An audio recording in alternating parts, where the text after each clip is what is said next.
Olá, eu sou Paul Walsh e estou aqui hoje para falar em nome de Heter Cream, Sociedade Missionária.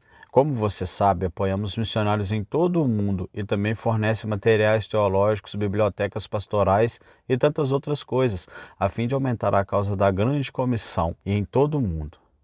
Eu queria falar com você hoje, primeiro de tudo, para dizer obrigado. Muitos de vocês, portanto, nos têm apoiado este ministério e você tem sido uma bênção, não apenas com seus presentes financeiros, mas também com as suas orações. Em segundo lugar, eu queria falar com você sobre a nossa circunstância atual, o que está acontecendo no mundo hoje, não tanto fixando nisso, esses problemas com coronavírus, mas só queria compartilhar com nossos doadores algo que estava no meu coração. Eu sei que muitos de vocês estão com problemas e talvez assustados, e você está se perguntando: você sabe o que vai acontecer? Bem, nenhum de nós sabe exatamente o que vai acontecer hoje, amanhã ou daqui a 5 minutos, mas sabemos quem é Deus. E isso é muito importante. Quero compartilhar com você uma passagem das Escrituras. Está no livro de Daniel e é uma das minhas passagens favoritas das Escrituras, especialmente em tempos de dificuldade.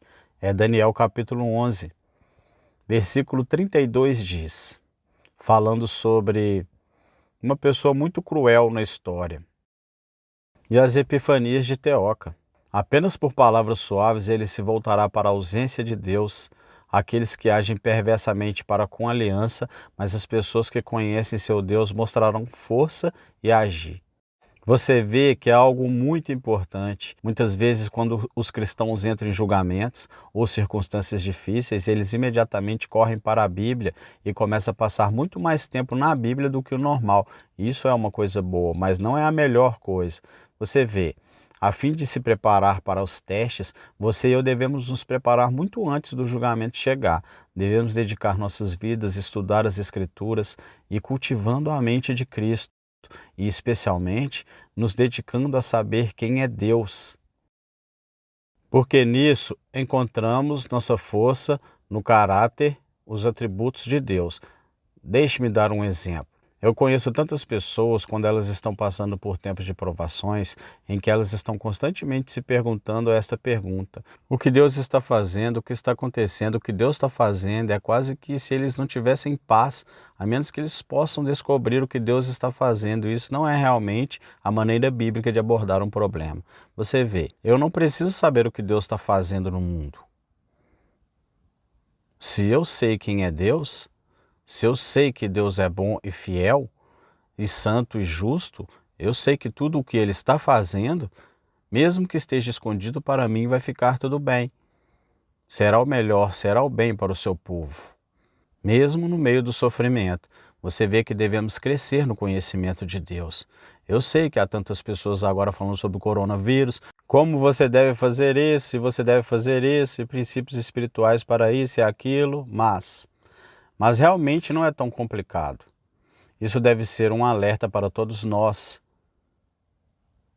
vindo para saber quem é Deus e o que Deus fez por nós em Jesus Cristo. E quanto mais sabemos que, mais estáveis estaremos em provações como esta e então em julgamentos ainda mais difíceis. Deixe-me dar outro exemplo. Eu tenho um amigo querido no Peru que serviu por muitos anos, e ele foi muito fiel, tantas vezes que ele fez coisas extraordinárias como um amigo para mim. Digamos que ele entre nessa sala agora e disse: me dê as chaves do seu Jeep, e eu apenas tirei as chaves do meu bolso e dei a ele as chaves, eu joguei as chaves para ele. E alguém pode me perguntar: bem, você acabou de dar a ele as chaves, você não sabe o que ele vai fazer com o seu carro. Eu não preciso saber o que ele vai fazer com o meu carro, porque eu sei bem como ele é, eu conheço seu personagem, é comprovado ao longo dos anos. Agora, se eu posso dizer isso sobre um homem, quanto mais posso dizer isso sobre o nosso Senhor, que em todos os meus anos é o testemunho de cada santo. E por 2000 anos, em todos os meus anos, nunca falhou uma vez. Não, qualquer uma de suas boas palavras já caiu no chão, desfeito. Então, essa é a primeira coisa que eu queria te dizer, é confiar em Deus. A segunda coisa que eu queria dizer é: no meio de tudo isso, devemos continuar fazendo o trabalho de missões. Ainda existem quase 3 bilhões de pessoas neste planeta, não ter ouvido o evangelho adequado. E eu sei que existem provações terríveis e tantas coisas estão acontecendo, mas devemos continuar e devemos usar esta oportunidade para compartilhar o evangelho de Jesus Cristo com as pessoas, para compartilhar a mensagem, mas também permitir que eles vejam como essa mensagem nos impactou. Que não estamos preocupados como os outros estão. Que não estamos planejando, não estamos procurando ganhar tudo o que podemos para nos proteger, mas estamos procurando servir aos outros. Outra coisa que eu queria compartilhar com você sobre missões e sobre choros cardíacos, muitos de vocês deram tão facilmente ao longo dos anos e agora, muitos de vocês podem estar com um pouco de medo. E talvez por um bom motivo. Talvez você esteja lutando em seu trabalho, você não sabe se você tem um emprego amanhã. Bem, eu queria compartilhar algo com você. Eu não quero que você caia sob falsa condenação. Eu só quero partir para você nas Escrituras. Talvez a maneira como você deve olhar em suas finanças. A primeira coisa que eu quero que você veja é isso. Eu quero ler uma passagem de 1 Timóteo capítulo 5.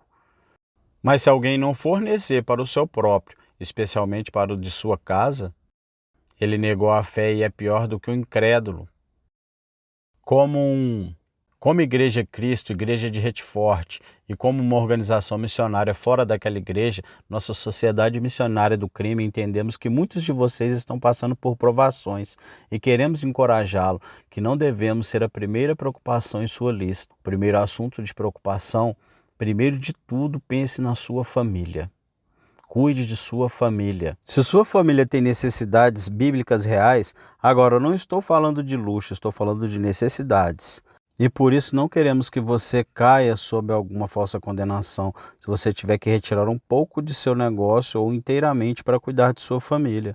Faça isso em sã consciência, porque é isso que o Senhor quer de você. E, em segundo lugar, depois de sua família, você tem responsabilidade de não, mesmo uma organização missionária buscando alcançar o mundo, mas você tem uma responsabilidade para com sua igreja local. E não apenas para a sua igreja local, mas para os pastores que cuidam de você naquela igreja. E aqui no Heart Cry, acreditamos que a igreja local é a organização de Deus. O organismo de Deus neste planeta é a coisa principal e também acreditamos que as pessoas mais importantes neste planeta não são diretas de missões, mas anciões e pastores que cuidam de sua alma. E em segundo lugar, depois de cuidar de sua família, eu quero que você apenas se preocupe com cuidar de sua igreja local e cuidando de seus pastores. Por favor, faça isso. E então, se em sã consciência você pode sim, por favor, continue apoiando as missões, mas eu quero que você saiba, se você está prejudicando nesta área, então você não deixou cair a bola. Se em sã consciência, tendo feito as duas outras coisas primárias, você percebe que eu simplesmente não posso dar muito este mês, ou não posso dar. Tudo bem, nós entendemos e confiamos em Deus. Nós também confiamos no que o Espírito Santo vai fazer através de você. Então apenas, irmão e irmã, fique em paz. Cuidar das coisas primárias neste momento. Eu quero ler algo para você que faz parte da nossa demonstração financeira. E talvez vai lançar alguma luz sobre por que estou dizendo essas coisas. Todas as necessidades deste ministério serão obtidas através da oração. Podemos compartilhar nossa visão missionária com outra pessoa e até dar a conhecer a eles as tarefas específicas que o Senhor colocou em nosso coração para fazer, mas não podemos levantar apoio estimulando ou manipulando nossos irmãos e irmãs em Cristo. Se este ministério é do Senhor, então Ele será nosso patrono. Se Ele está conosco, Ele direcionará o seu povo para nós prosperarmos. Se Ele está conosco, não vamos e não deveremos ter sucesso? Então, assim como você e sua família, assim como você e sua igreja local, assim como você e tudo, estamos nas mãos de Deus, estamos nas mãos de Deus. Agora, tendo dito que há uma área onde eu só não vou deixar você fora do gancho, e esta área, isso é oração. Você pode orar, muito de vocês não são capazes de ir trabalhar, você não é capaz de sair muito bem. Você sabe, há alguns anos eu tive um ataque cardíaco fulminante e isso realmente me debilitou. E algumas pessoas lamentaram que eu fui retirando de cena pública por tanto tempo e eu escrevia para meus amigos e diria isso: eu fui excluído de você, mas eu fui trancado para Deus. Eu gostaria que você visse dessa forma. E se muitas de suas atividades normais foram reduzidas e você realmente não pode fazer muitas das coisas que você poderia fazer antes, talvez esta é uma dessas grandes oportunidades que você tem para familiarizar novamente com as Escrituras e, mais importante, reindagar-se e crescer em seu conhecimento de Deus. E quando digo conhecimento, quero dizer duas coisas diferentes: seu intelectual, acadêmico, factual, verdade bíblica sobre Deus que você precisa saber que, ou que as Escrituras realmente dizem. Mas então há essa outra ideia de um relacional, conhecimento íntimo e oração. E então, se você recebeu mais tempo, então, por favor, invista esse tempo em conhecer a Deus. Saiba que você está em nossas orações e esperamos o melhor para você e estamos confiantes de que Deus, que o soberano sobre tudo neste mundo, ele vai cuidar de você e no final você será feito mais como Jesus Cristo. Aquele que começou um bom trabalho em você vai terminar. E como te confiamos a Deus, oramos para que em suas orações você nos confie a Deus. Então Deus te abençoe e tenha um ótimo dia.